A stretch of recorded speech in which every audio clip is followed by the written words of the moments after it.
آج یہاں سے اس لیے شروع کیا کہ یہ جو آپ کے پاس انصاف کارڈ آج ہم بانٹیں گے اور 2,13,000 خاندانوں کے بیچ میں بانٹیں گے یہاں، اس کا مطلب کہ ہر خاندان کے پاس 7,20,000 روپیہ ان کے پاس آئے گا اپنا علاج کروانے کے لیے۔ اور ہم سب جانتے ہیں کہ غریب گھرانے میں ایک دفعہ بیماری آ جائے تو اس غریب گھرانے کا سارا بجٹ تباہ ہو جاتا ہے، نہ پتہ چلتا ہے کہ میں بچوں کے کپڑے لوں، کھانا کھلاؤں۔ تو اس لیے یہاں سے شروع کر رہے ہیں، اور مجھے آج بڑی خوشی ہے کہ ڈاکٹر یاسمین اور عثمان بزدار دونوں نے یہ فیصلہ کیا کہ یہاں سے ہم شروع کریں گے اور پھر باقی پاسماندہ علاقوں سے شروع کریں گے انشاءاللہ، اور سارے پنجاب کے اندر جتنے غریب گھرانے ہیں سب کو ہم یہ صحت انصاف کارڈ دیں گے۔ اس سے پہلے ہم نے قبائلی علاقے کا فیصلہ کیا، فاٹا یا قبائلی علاقے کے لوگ وہ سب سے پیچھے رہ گئے، وہاں جنگ نے مزید اور غربت پیدا کر دی۔ تو ایک تو مجھے خوشی ہے کہ قبائلی علاقے میں بھی ہم نے فیصلہ کیا ہے ہر گھرانے میں ہم انشاءاللہ صحت کارڈ دیں گے وہاں بھی، تاکہ لوگوں کو اعتماد ہو کہ اگر کچھ ہو تو ان کے پاس انشورنس ہو۔ اب میں دوسری بات یہ کرنا چاہتا ہوں، اور ڈاکٹر یاسمین آپ یہاں بیٹھی ہیں اور عامر کیانی آپ ہمارے فیڈرل ہیلتھ منسٹر ہیں، دیکھیں یہ بڑا ضروری ہے۔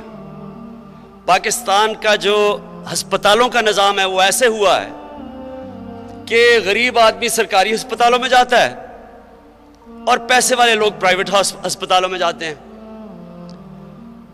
آہستہ آہستہ سرکاری ہسپتالوں کا جو نظام ہے وہ گرتا گیا ہے۔ میں ایک سرکاری ہسپتال میں پیدا ہوا تھا، میری بہنیں سرکاری ہسپتال میں پیدا ہوئی تھی، بہترین علاج ہوتا تھا، لیکن آج سرکاری ہسپتالوں کا یہ حال ہے کہ کوئی پیسے والے لوگ سرکاری ہسپتال میں جانے کے لیے نہیں تیار۔ آپ نے دیکھ ہی لیا کہ نواز شریف وہ کہتا ہے کہ یا مجھے جیل دو یا برطانیہ باہر بھیجو علاج کروانے کے لیے، کیونکہ پاکستان کے ہسپتال ہی ٹھیک نہیں ہے اس کے لیے۔ ادھر سے جو 10 سال وزیر اعلیٰ رہا تھا شہباز شریف، وہ بھی باہر چیک اپ کروانے جاتا ہے، پاکستان میں کوئی ہسپتال نہیں ہے اس کے لیے۔ اس کا داماد وہ باہر گیا ہوا ہے علاج کروانے کے لیے، بھاگا ہوا ہے نیب سے۔ اس کا ایک بیٹا حمزہ شریف وہ باہر گیا ہوا اپنی یا اس کی بیوی باہر گئی ہوئی علاج کے لیے۔ اسحاق ڈار فائنانس منسٹر وہ علاج کروانے کے نام پہ باہر گیا ہوا ہے۔ نواز شریف جو پرائم منسٹر تھا 3 دفعہ، 28 کروڑ روپیہ اس کے باہر کے علاج پہ اس قوم کا خرچ ہوا۔ اسمبلی میں کوئی بیمار ہوتا تھا وہ باہر چلا جاتا تھا علاج کروانے کے لیے۔ کون سا ملک یہ اجازت دیتا ہے کہ جو حکمران ہیں وہ باہر علاج کروائیں، اور جو اس ملک میں رہنے والے لوگ ہیں ان کے لیے سرکاری ہسپتال جدھر وہ سمجھتے وہ اپنے آپ کو وہ نہیں سمجھتے کہ ان کے علاج کے قابل ہیں۔ تو جو ہم پاکستان بنانا چاہتے ہیں وہ یہ کہ وہ سرکاری ہسپتالوں میں ان کا معیار ایسا ہو کہ پیسے والے لوگ بھی وہاں علاج کروانے جائیں، وزیر بھی وہاں جائیں، پرائم منسٹر بھی وہاں جائے، اور عام آدمی بھی وہاں علاج کروائے۔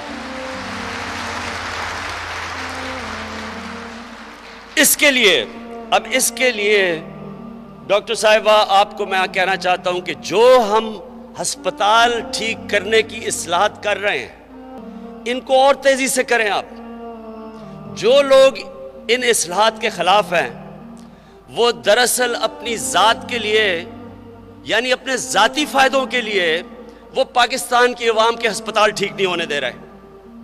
جو بھی آج یہ کہتا ہے نا کہ جی ہم جو ہاسپٹل ریفارم جس کو ہم ایم ٹی آئی کہتے ہیں جو ہم نے پختونخوا میں لے کے آئے، جو ان کے خلاف ہے ان کو یہ سوچنا چاہیے کہ پاکستان کی عوام کا کیا حال ہوتا ہے ان اسپتالوں میں۔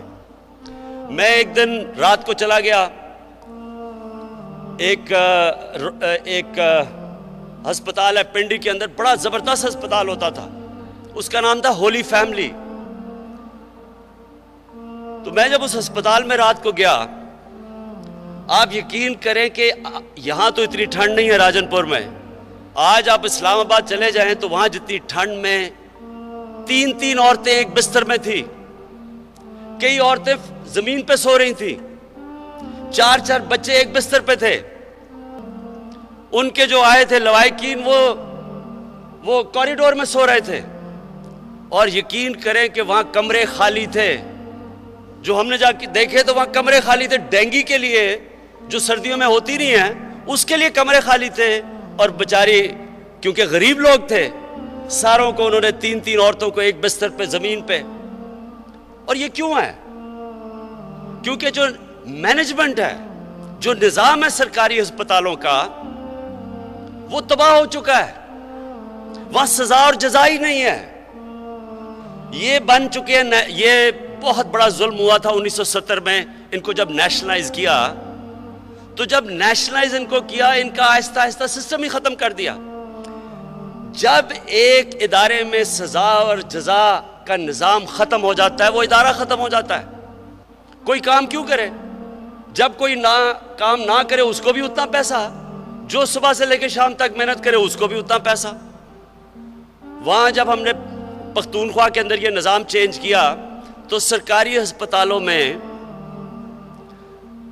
کئی کنسلٹنٹ صرف دن میں 1 گھنٹہ کام کرنے آتے تھے، باقی سارا وقت اپنے پرائیویٹ ہاسپٹلز میں چلے جاتے تھے.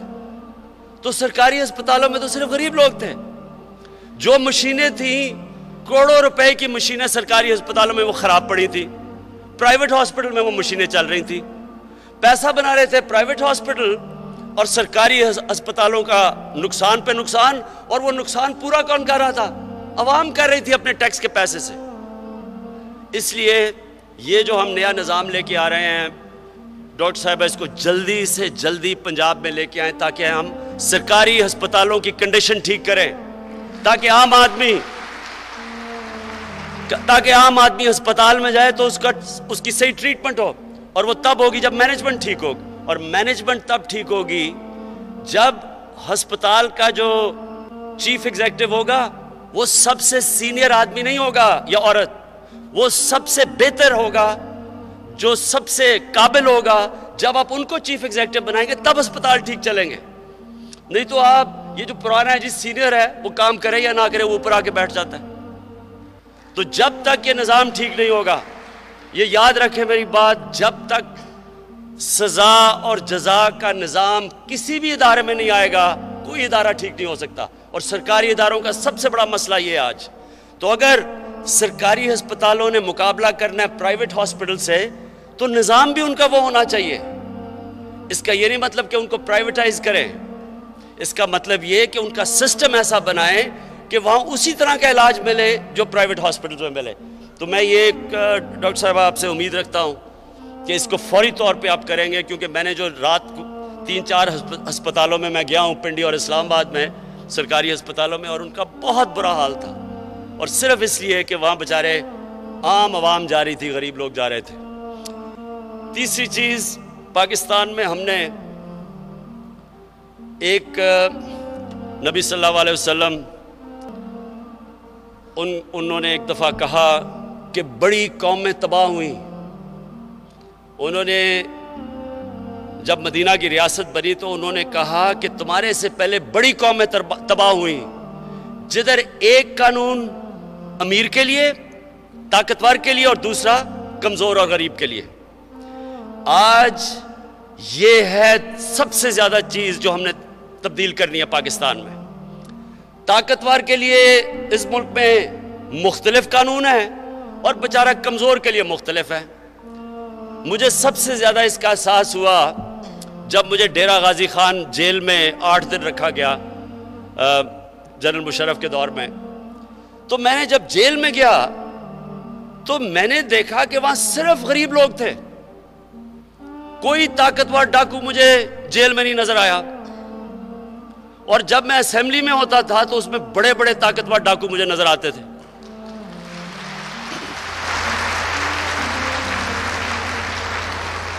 اب آج تماشا دیکھیں، وہاں طاقتور ڈاکو کو پکڑتے ہیں، سارے اسمبلی میں اکٹھے ہو جاتے ہیں، جی جمہوریت خطرے میں آ گئی ہے.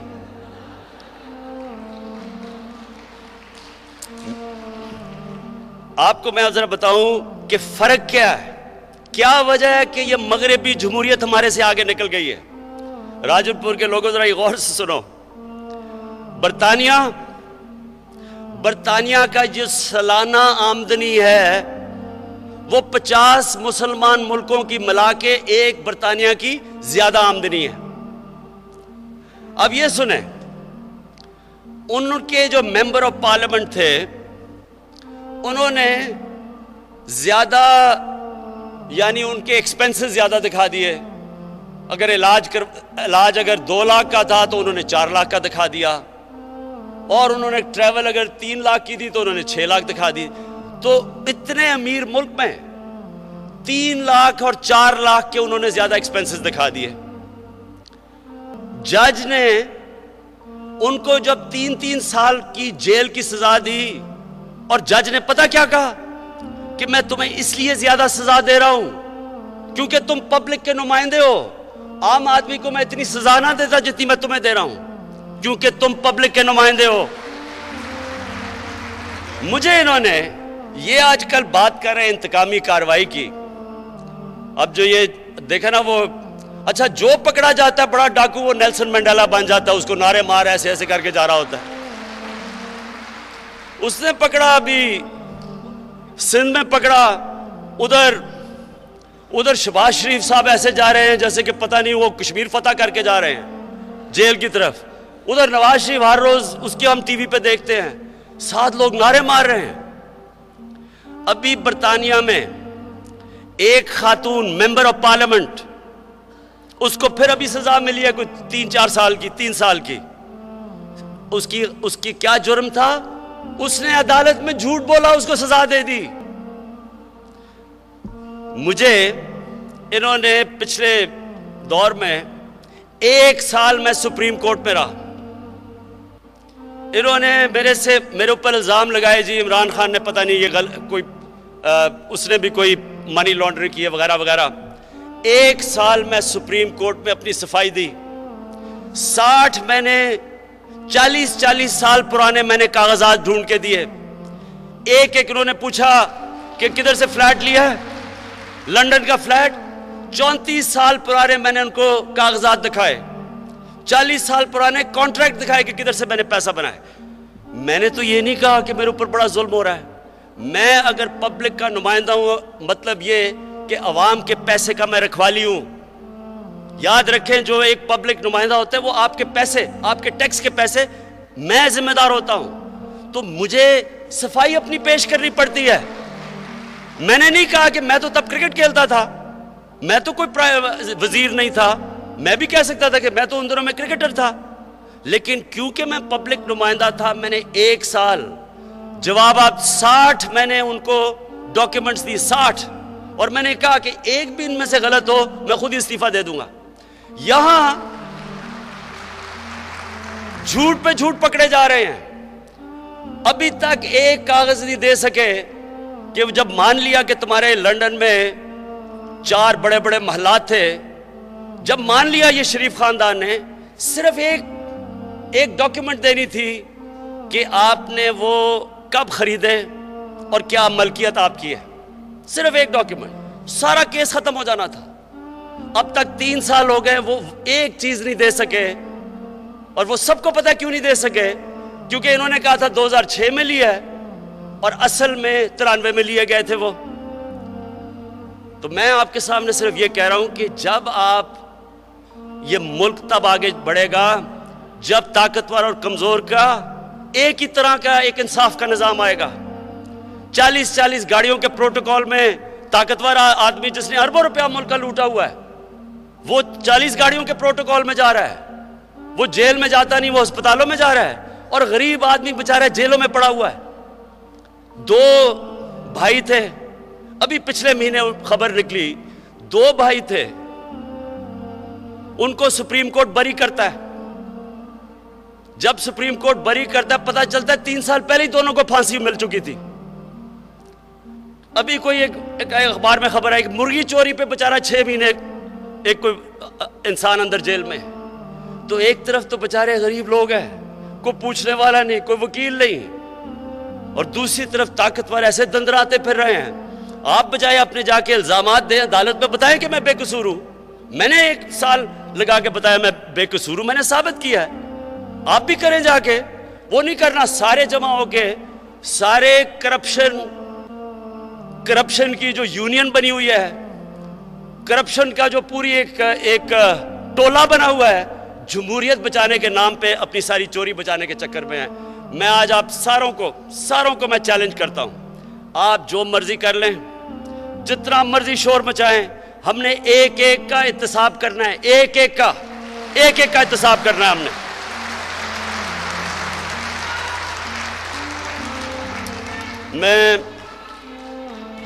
میں آخر میں ڈاکٹر صاحبہ آپ کو پھر سے مبارک دیتا ہوں کہ آپ نے یہ اسکیم شروع کی پنجاب کے، بلکہ جنوبی پنجاب کے بھی سب سے پاسماندہ ڈسٹرکٹ سے آپ شروع کیا.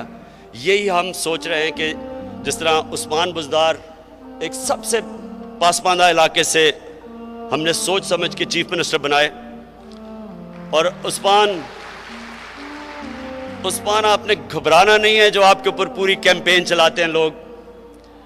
آپ